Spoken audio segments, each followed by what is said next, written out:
Choice Hotels get you more of what you value. Comfort Inn. It's calling your name. Save on the stay. Oh, and free waffles are yours to claim. Book direct at choicehotels.com. Excuse me! Taxi! This is the 77 WABC minicast. Joining us now is General Keith Kellogg, of course, former assistant to the President of the United States, also former U.S. presidential envoy, also with AFPI. General Kellogg, we love you. I can't wait to get your take. What do you make of these new developments that have happened in, the last 24 hours is it the art of the deal? Where's this going?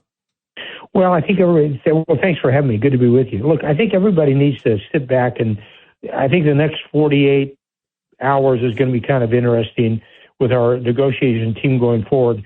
I mean, we have three different 10-point plans. One of them I saw John Roberts on Fox News tear up because nobody knows what that one is. Look, let's go back to the people that are going to be doing the negotiating. You have on our side the vice president. You have Steve Witkoff, Jared Kushner, that are businessmen. Then on the other side, you look at the four primary people over there in the Supreme Leader, Khomeini. Then you've got the leader of the parliament, which is Kaliba, who I think what I've heard, and I'm not for sure, is going to be leading the negotiations team. You've got the Republican Guards leader, the Revolutionary Guards leader, Vahidi, and you have the foreign minister, Arachi. Now, the two I'm really interested in is Kaliba, who's the leader of the parliament, and the foreign minister, Arachi, because Arachi basically wrote a book on negotiations. And it sounds simple, but he wrote it that he'll bargain like it's in the market. His parents were rug merchants. Think of yourself going into a bazaar and trying to barter the buy of a rug. And you've got Kaliba, who's a hardliner. Now, these guys are all hardliners. So it's going to be interesting to see what they come in with and what they're going to agree with our negotiating team. My concern is that you've got people like our people who are very good. They're very talented. But it's almost like we've got three businessmen going in there talking to people who are revolutionaries, which the Iranians are. Now, the whole card is President Trump. At the end of 2 weeks, he can restart the fight itself. There's not much to go after. And I think what he would do was actually take their economic lifeline, which is Karg Island, which is 90% of the oil comes through there, and he seizes the key islands in the Strait of Hormuz and controls the strait. And then we, the United States, control the oil supply coming from the Middle East. When you add that with what's coming out of Venezuela, that's about 15% of the supply that's out there, and now we control it. So he's got a whole card. I'd never put anything past Trump. This guy's he's a guy he's a living action verb in what he does. But I think we need to wait for the next 24, 48 hours to see what do the Iranians want out of this. They don't really have any whole cards. Their military is really gone for the most part. And I listened to General Kane this morning give a briefing with the Secretary of War on what we've done in the last 38 days.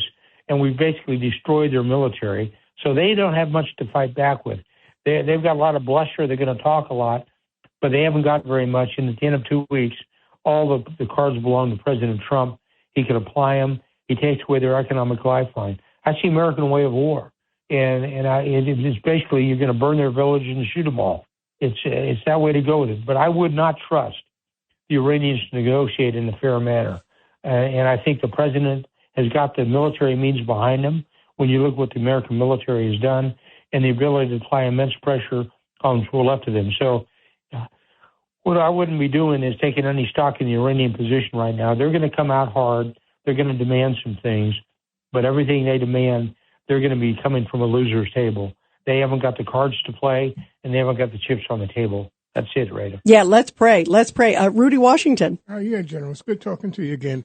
I said last week that I felt that the president was dealing with a two-headed hydra, where you have people who are looking for an off-ramp, but then you're dealing with a religious zealot, and nobody has full control over the military aspects of Iran, which makes it very difficult. The second part of my thinking on this is that you need sight to take down a ship going through the Strait. They don't have that. So that tells me that one of the nation states are doing this. They're using their satellites and they're giving the telemetry to a shooting arm of Iran to threaten the Straits of Hormuz. We need to somehow figure out how to disrupt that, those signals that are being used to target at those ships. Well, I think what's happening, you can take over the control of the strait. Really, one of the islands that you control would be Lanark. That's really their command and control number. It's really not very large. You can do the Marines to that. I'm sure the agency or somebody like that has ways to do that. And really, they haven't got an ability to respond militarily. There's two parts of the military in Iran. One, you've got the Revolutionary Guard Corps, which is hardcore, and you have the Army, which is a separate organization. And I would keep trying to peel the Army away from everybody and focus in on the Revolutionary Guards. But again, what I would like to see as a negotiations team that goes in there is a real hardcore son of a bitch that goes in there. And nothing against Steve or Jared or the vice president, but they're not going to build a Trump Tower in Tehran. That's not going to happen. And they're businessmen, and they think like that. You are now dealing with, for lack of a better term, somebody who's going to sell you a rug in a bazaar. You're used to the bartering and go in there with a real hardcore position. I'm not sure we're there. I think there's two separate negotiating teams, meaning ours thinks one way and theirs thinks another. And I'm hoping that our team is going to go in there realizing that they're dealing with zealots. They're dealing with a theocratic government that is hardcore, and I'd sure like to see it gone. But the whole card is we can take their economic lifeline and basically strangle them when you take Cargill and open up the strait. And we have the capacity and the capability to do it now in theater. So the clock's on our side, not on their side. And I think when you get through that, they can see all the ships coming through the strait, but they can't do anything about it.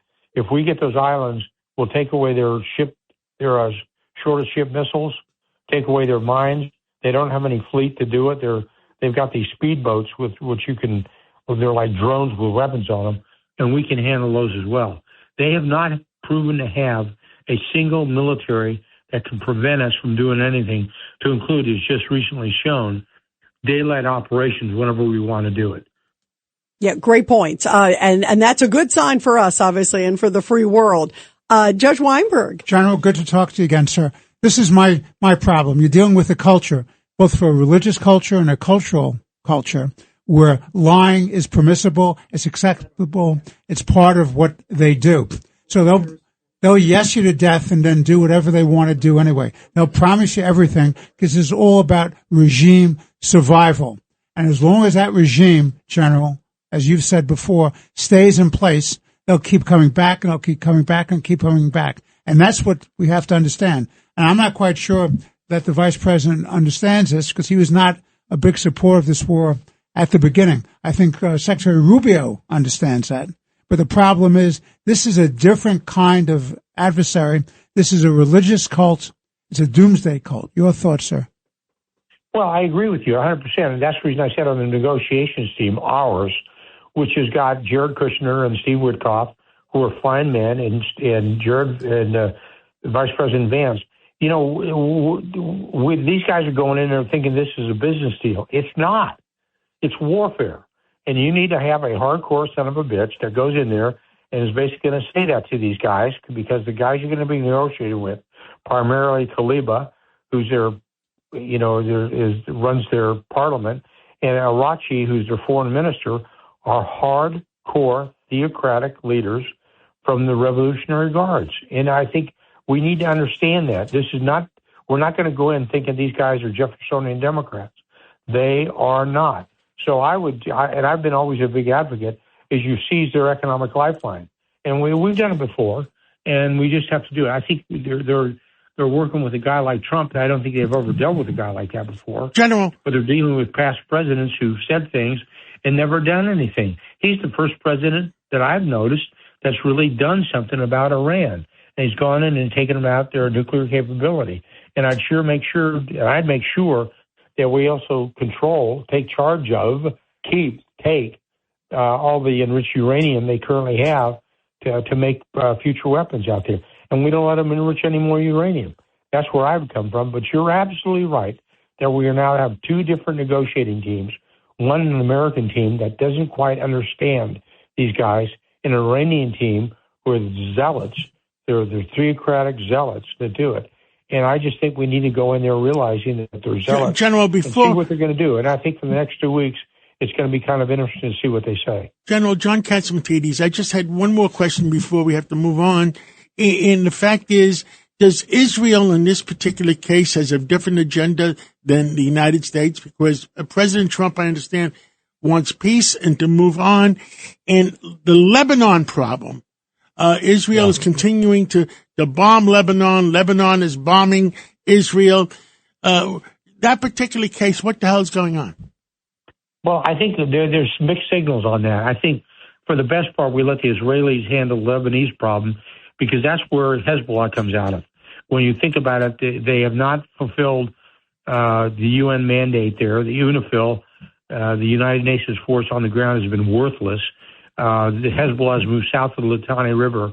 And I would just say to the Israelis, you need to finish this problem off, and that's what they're doing.